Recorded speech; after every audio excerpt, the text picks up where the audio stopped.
The Galaxy Tab A from 2017 can be found for less than $100, which is a steal. But how does it compare with the Galaxy Tab A7, which is Samsung's latest offering for a mid-range tablet? The two tablets are announced about 3 years apart, and apart from having upgraded specs, there is some major differences between the two. Firstly, the Galaxy Tab A from 2017 was launched at a price of $240, but right now you can find one for about $80 to $100 in used, perfect condition.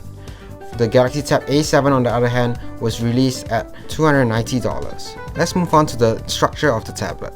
So firstly, the Galaxy Tab A looks like any other older Samsung devices, which is iconic back design, the central camera bump, and also the front with the bezels and the navigation buttons, as well as the home button, which was kind of a rare thing in 2021. While modern tablets have on-screen buttons, this still have its physical buttons.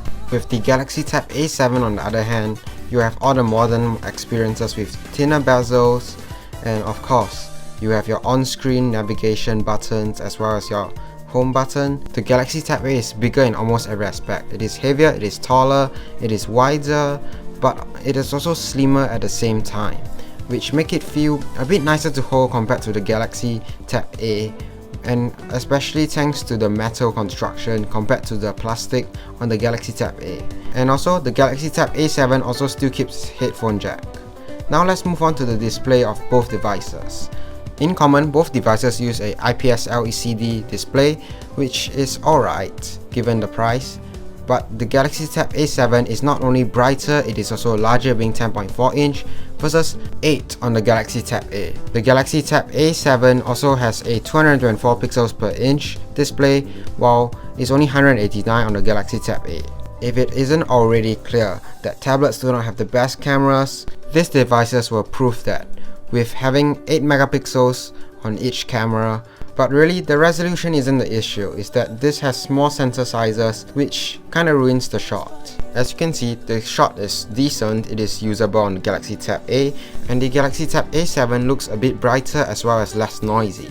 Okay, now for the front cameras, they are even worse. They're both 5 megapixels, and this is a tab from the Tab A.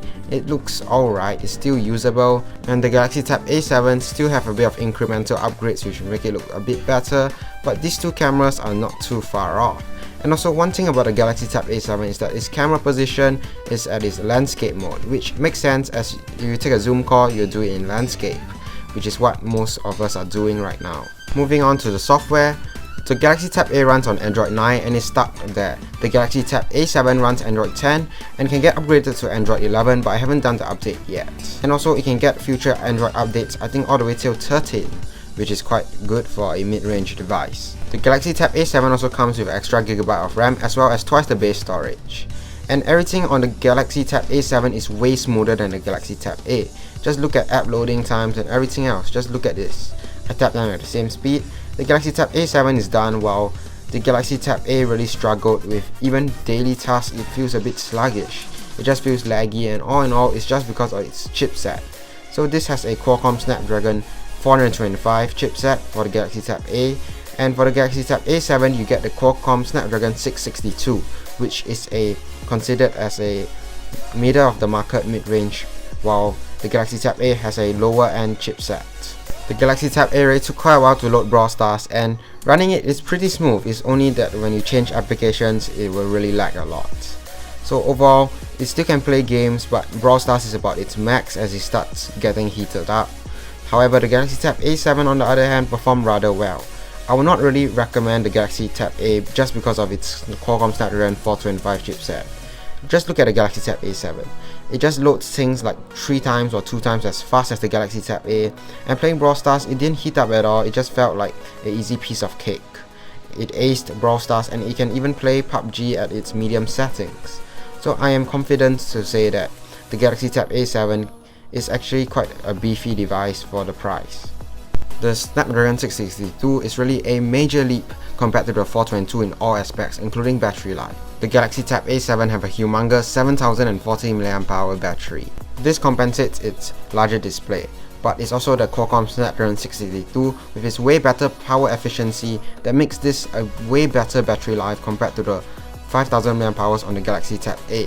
From all of this, it seems like the Galaxy Tab A7 crushed the Galaxy Tab A by a huge margin, and that is the case. But look at the price points. These two devices are priced really differently, and if you think about this, the Galaxy Tab A for about $80, it can be quite a good deal compared to spending about $290 on the Galaxy Tab A7. So I'll leave it up to you which one is a better buy, but with that being said, thanks for watching and I'll catch you guys in the next one.